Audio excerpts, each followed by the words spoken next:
Muito bem. Aula sobre gêneros textuais. Os gêneros textuais são diferentes dos tipos textuais, que são diferentes das modalidades textuais que nós vimos na unidade 1.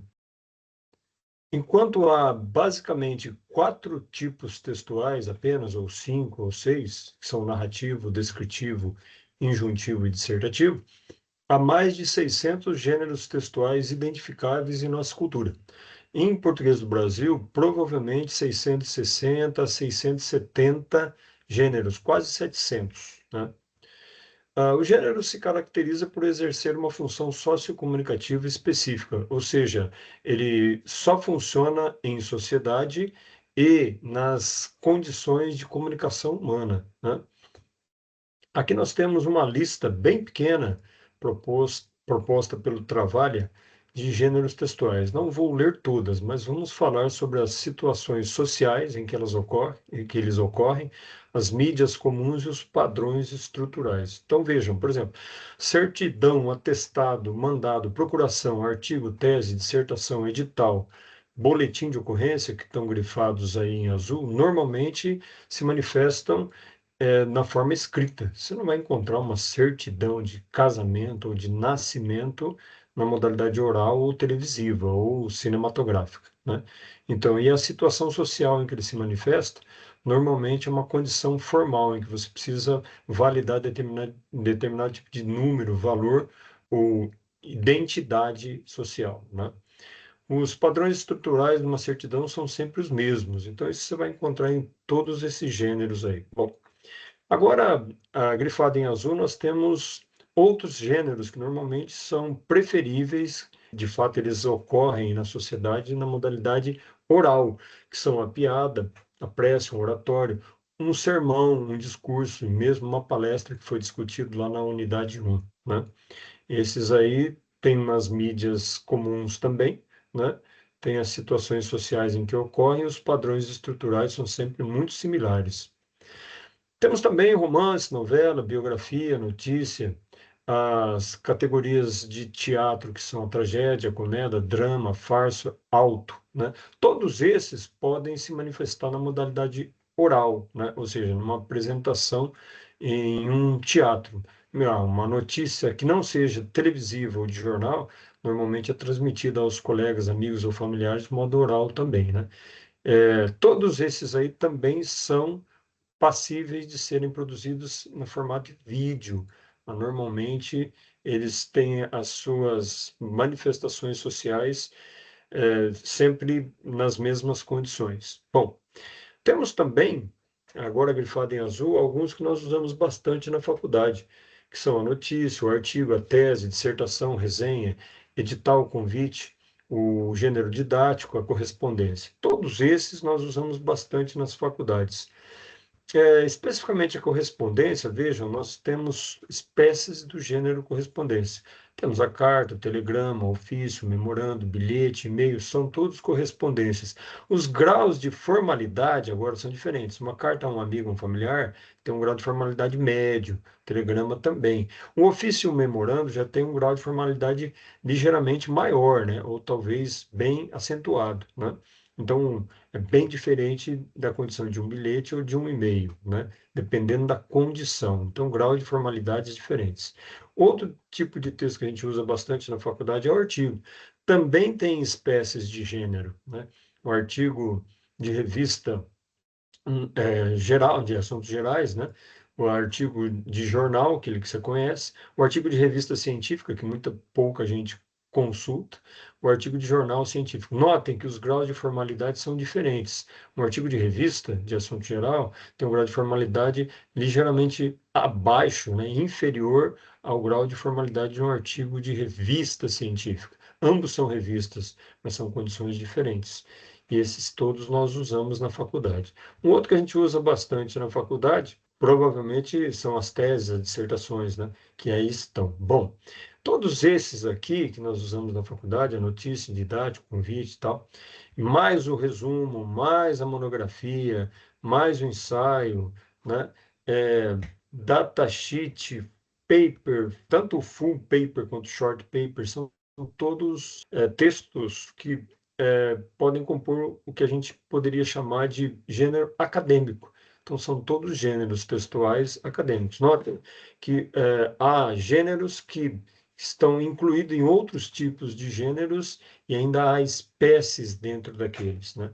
É muito importante verificar essas nuances. Bom, existem também os tipos textuais. Tipos textuais, basicamente, temos três. Na verdade, podemos encontrar quatro, cinco ou seis. Vamos falar agora, num primeiro momento, desses três: narração, descrição e dissertação. A narração, ela possui sequência temporal distinguível. Os fatos não são simultâneos, ou seja, as coisas têm uma sequência temporal, né? Uma coisa acontece depois da outra. Outra coisa é que a ordem dos elementos, as frases, as orações não pode ser alterada. Se você mudar, pode prejudicar o texto. Provavelmente vai prejudicar, né? Não é possível alterar a sequência dos enunciados sem interferir radicalmente no sentido global do texto. Um exemplo está aqui, né? Eram quase 8 horas da manhã na faculdade e os alunos caminhavam pelos corredores, como sempre ocorre nesse horário. De repente, as luzes se apagaram e o sistema de iluminação de emergência foi acionado. Logo em seguida, em minutos, a energia se restabeleceu, então não houve mais interrupções. Notem, nós temos aí as mudanças de estado, de repente, em seguida, então, daí, né, depois. São muitas marcas linguísticas que são típicas de narração, né? Tanto elas são marcas linguísticas de narração que podem ser intercambiáveis entre si. No lugar de repente, você pode colocar em seguida, né? Em seguida as luzes se apagaram. Você pode colocar o então, então as luzes se apagaram. Então elas são intercambiáveis entre si, são marcas linguísticas típicas de narrativa. A descrição é diferente. Ela não possui sequência temporal. Os fatos são simultâneos, acontece tudo ao mesmo tempo. E a ordem dos elementos pode ser alterada, você pode modificar lá sem grandes problemas, sem grandes prejuízos à formulação e estrutura do texto. Está aqui um exemplo. Todos os corredores e salas estão com as luzes acesas. Murmúrios, risadas e passos apressados misturam-se com os sons do abrir e fechar de portas. Essas são as faculdades próximas às 8 horas da manhã. Notem, não há aí, de repente, então, depois, daí, marcas linguísticas de narrativa, não existe. Outra coisa interessante é que você pode intercambiar as orações, os elementos do texto, esses podem mudar de posição. No primeiro bloco nós temos 1, 2, 3. No segundo bloco nós temos 3, 2 e 1. E mesmo assim funciona. Vou ler o segundo bloco. Essas são as faculdades próximo às 8 horas da manhã. Murmúrios, risadas e passos apressados misturam-se com os sons do abrir e fechar de portas.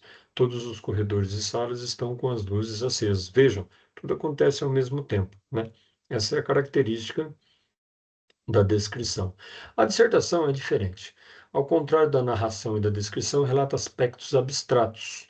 Normalmente, todos esses aspectos abstratos são em alto nível de abstração e estão ligados a alguma área de conhecimento científico e ou filosófico, né? Então, vamos notar isso aí no exemplo. Outra coisa é que há relação lógica entre os enunciados, né? A ordem não pode ser alterada à vontade. Dá para alterar, mas depende da sua habilidade linguística. Você tem que lançar mão de tudo que você conhece em termos de gramática e produção de texto para você conseguir fazer a alteração da ordem. Vou mostrar um exemplo aqui. Tem aqui, ó.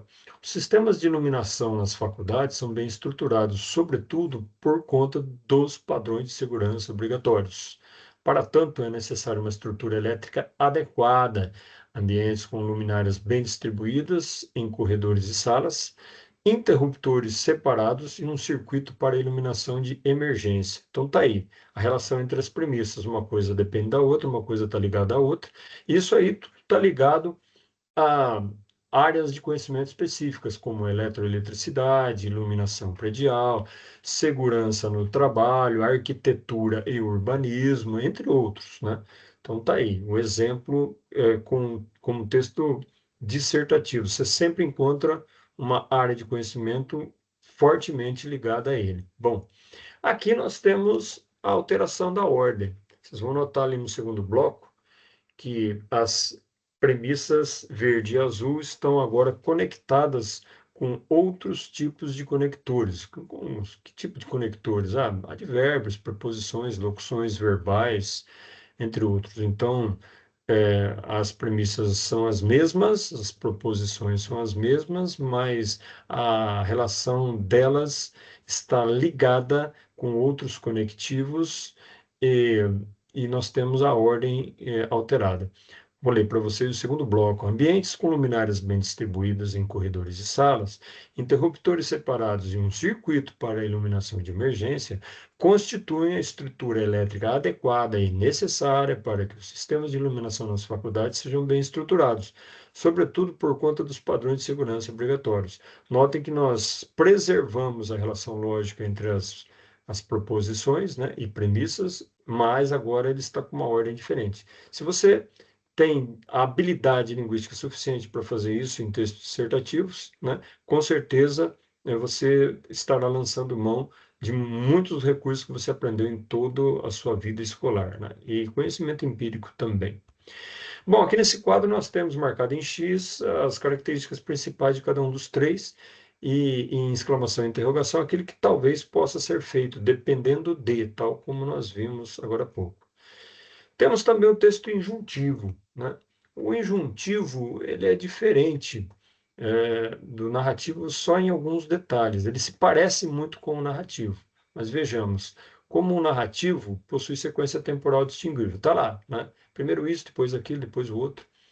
Como no narrativo também, os elementos não podem ser alterados, porque você vai é, prejudicar a estrutura global e o sentido global do texto. Bom, mas diferentemente do narrativo clássico, ele não possui tempo, espaço, personagem, foco narrativo ou narrador identificáveis. Às vezes, até estão lá, mas são muito difíceis de identificar e a gente não tem certeza de que são mesmo ou não. Então tá aqui, ó, um exemplo. Como acessar e instalar o Microsoft Teams. Primeiro passo, isso e aquilo. Segundo passo, terceiro, quarto passo. A gente não pode mudar a ordem dos passos, eles têm que ser assim. Mas olha que interessante, você pode mudar a expressão primeiro passo por primeiro, depois, em seguida, mais tarde, na sequência, né? Que são marcas linguísticas de narrativa. Então, o injuntivo tem essas características e você pode fazer algumas conversões, tais como foram sugeridas agora, né?